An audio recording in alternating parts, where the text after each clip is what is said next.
We have a handful of brand new listings coming onto the market between this week and next week. And I just wanted to come on here really quick and share a home seller pricing tip if you are thinking about getting your home on the market too. And that is being careful about pricing. And what I mean by that is a lot of sellers just think it makes the most sense to ask for the moon and start as high as possible because we can always lower the price. We can always go down from there. And there have been markets where that was actually honestly not a horrible strategy, believe it or not. When I first got licensed in 2015, it was the kind of market where I could overprice listings. You could put a listing on the market knowing this is actually a little bit overpriced. It's above what the comps suggest and it would still sell.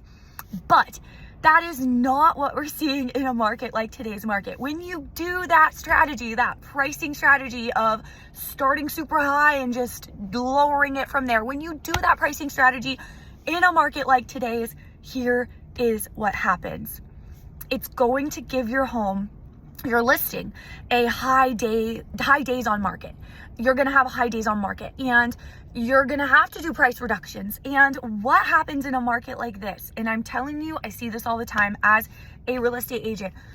What we see is when a listing has high days on market or a good handful of price reductions, which is inevitably what is going to happen if you overprice your home in a market like this, we see buyers giving really lowball offers.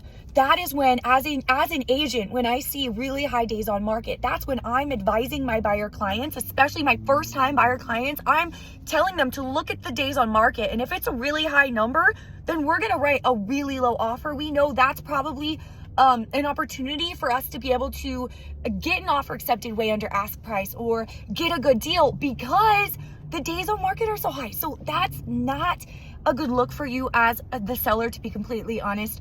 You really want to make sure that you're pricing your home based off of what the comps suggest, because at the end of the day, the comps, basically just the comparables, that's how real estate agents come up with the price for your home.